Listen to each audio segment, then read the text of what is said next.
the liquid that oceans are made of. And it fills endless depths. Only few will venture out into the endless open ocean of this vast underwater world.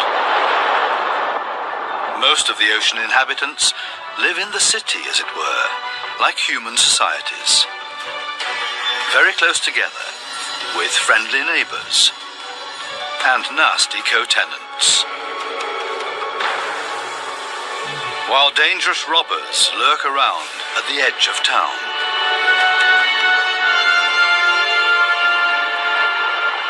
To assert yourself here, you have to be equipped with all kinds of tricks and clever strategies, or lie and cheat. Coral reefs are the largest structures in the world. They're giant submerged metropolises.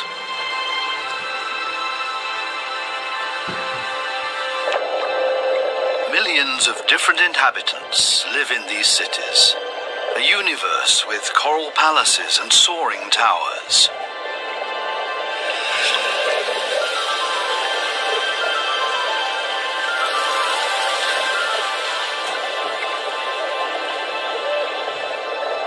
Every neighborhood has a chief.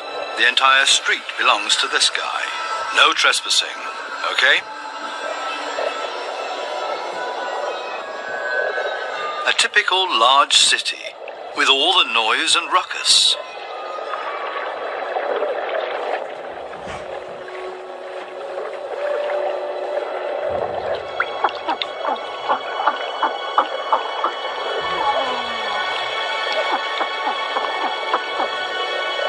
Even this little porcupine fish bleats around.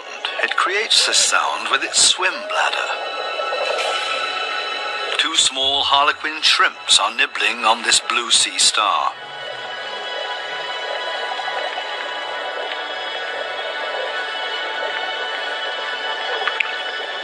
If someone else shows up, he will catch hell.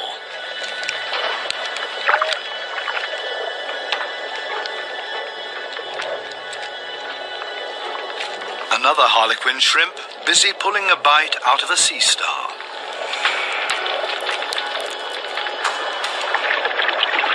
Moray eels in disagreement.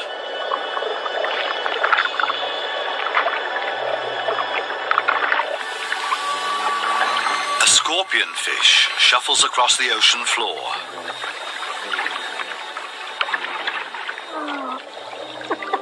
Everything and everybody makes a lot of noise. A boxer crab threatens everybody that comes by, holding two poisonous anemones in its claws. At least the anemone reef looks peaceful. Or does it?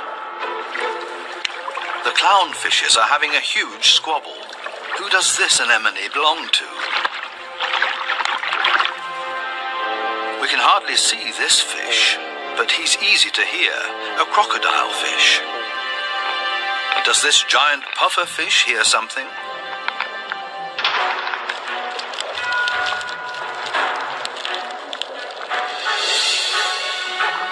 It's a ray that's getting away. A dispute amongst the members of the cichlid family. Who is stronger, and especially who is louder?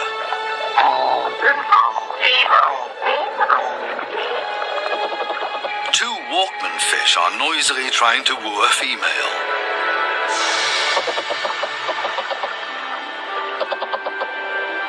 Big city noise everywhere, especially when a large structure is being torn down. Everybody lives in their own way in this noisy metropolis.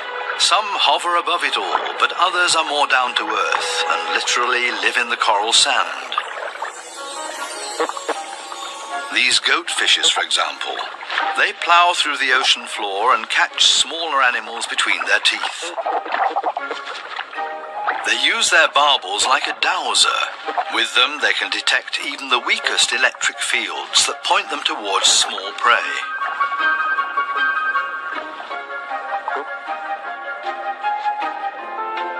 These gobies also dredge through the sand and feed on what they find in there. There's another way of finding prey in the sand. This blue-spotted stingray uses its wings like shovels, and there's always a chance of stealing something. While one works, others just stand by and feed on what's left over, maybe a piece of crab or a mussel. You have to be very familiar with this area to find the best morsels.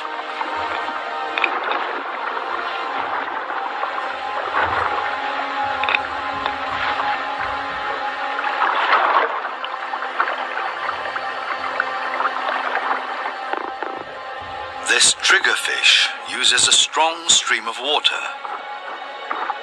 The fish blows away the sand to unearth whatever is hidden inside it. Others are quick to steal whatever they can.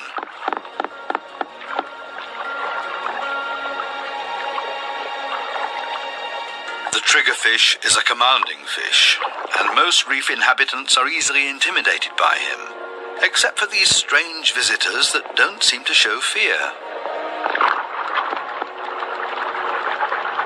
In any case, it's best to cover them up with sand.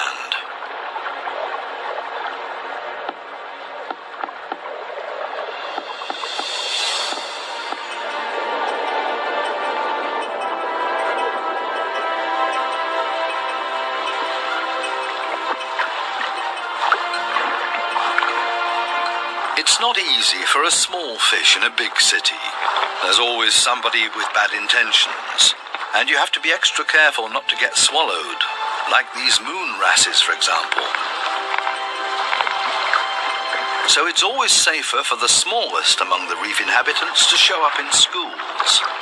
It's difficult to keep an eye out for only one little fish, and as a result the predator often grabs blindly at nothing and comes up empty. To show up in a big mob is always safest. Others are easily distracted at the sight of so much prey all at once.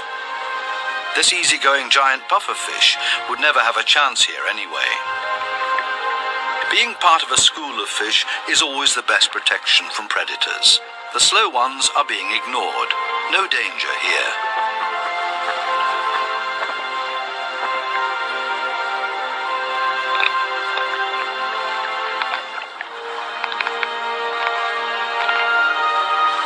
The school distributes the danger.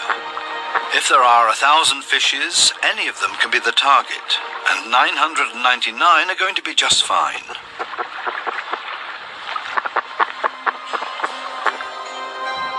But what about loners, or those that live as a couple?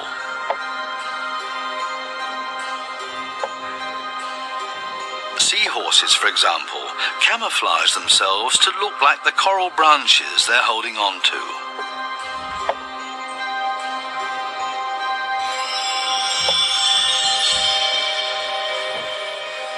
Even more difficult to see. Where is the animal here?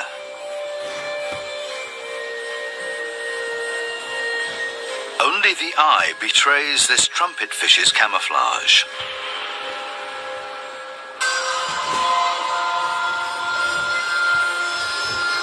They do everything to not look like themselves. Ornate ghost pipe fishes.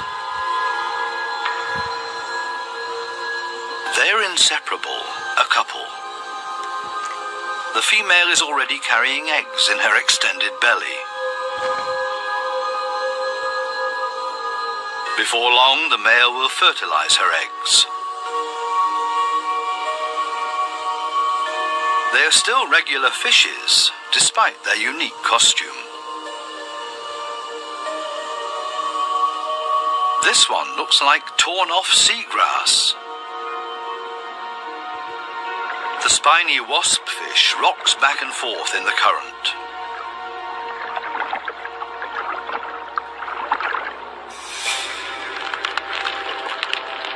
Not a monster, but ingenious camouflage. A spider crab that's decorated its head with a sponge. This will deter any predator.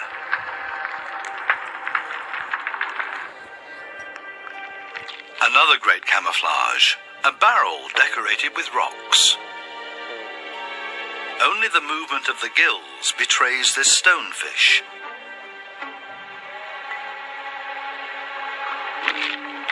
Even a smack with a fin doesn't bother him. The fish knows it will not hurt him. It only shoves him a little further to the side.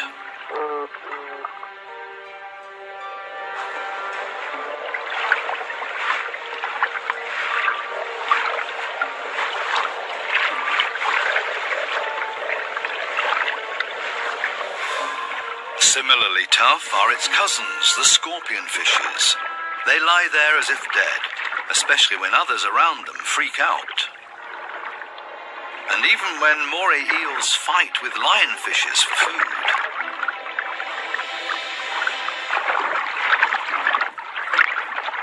The scorpion fish lies in wait for its chance, and then immediately becomes completely motionless again.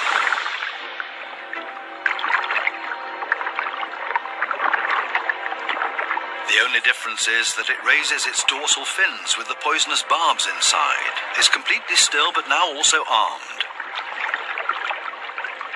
This large anglerfish virtually blends into the background tangle of algae and leaves. Right now, the anglerfish is on high alert. It ejects a large cloud in order to throw off predators. It's not the time to feed or catch anything. Its angling rod is lying flat on the fish's back. The white tip at the end of the rod is used to lure prey. The anglerfish feels threatened by something. Finally, it gives up its camouflage and moves further over, using its fins to float. As soon as the fish retracts the fins, it sinks to the ocean floor. Anglerfishes come in all kinds of shapes and sizes.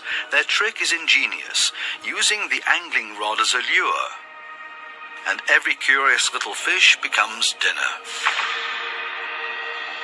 Many animals, including ocean inhabitants, communicate with a mixture of sounds and behavior. Everybody has to look out for their own survival in this metropolis of ocean inhabitants. But it seems maybe not quite everybody does it by themselves. The partner goby has come to an agreement with two pistol shrimps. The goby keeps an eye on things while the shrimps keep maintaining their hole. Larger rocks at the entrance are ideal for securing it.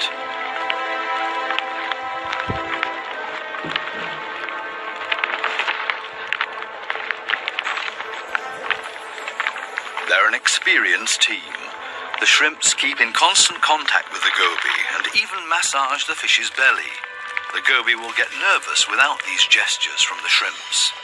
The pistol shrimps need a cool and collected bouncer at their entrance.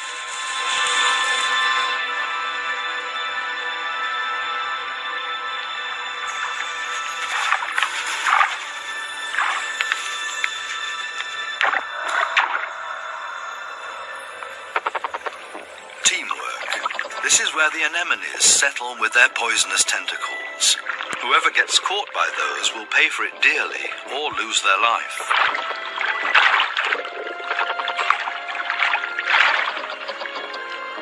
No wonder that there is virtually no one who likes to settle here. The little clownfishes are the only ones that know how to deal with these tentacles. They cover themselves with the slime of the anemone's tentacles and are protected from the poison. The clowns are safe in here, and in return will protect their anemone as well as they can. This seems like a sensible deal. But on occasion, the anemone will pull the tentacles inside its column-shaped body, which means the clownfish's home is gone. When this happens, they panic and look for another anemone that they can hide in for the time being. Unfortunately, this one is already occupied, and the next one as well, and this means having to fight its current owner. There's much to lose for the clowns. Without the anemone, they can't procreate. The clownfishes attach their eggs to the bottom of the column-shaped foot of their anemone, hidden behind the poisonous tentacles.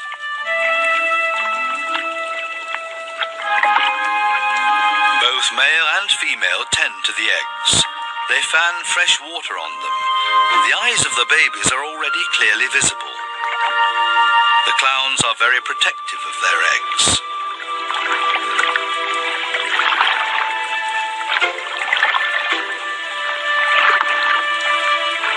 It takes the two of them to protect their offspring, and only in conjunction with the anemone. Everybody in the reef has to take special care of their young. If they don't, it means their species will simply die out. So it's not surprising that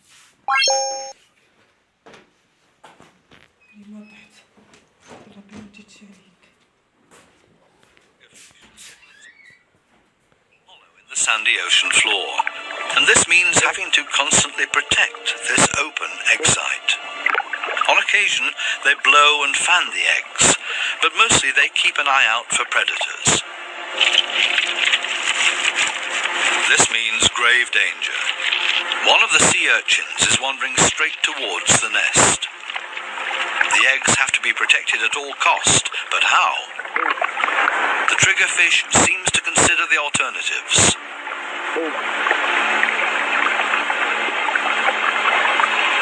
But then it blows and then rams the sea urchin. Again and again until it breaks. The sea urchin's guts spill out into the open. A few more hits for good measure. The danger has been averted. Everything else is easy.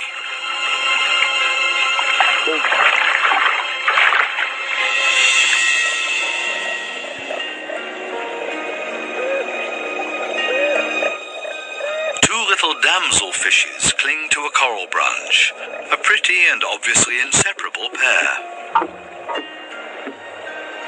They appear to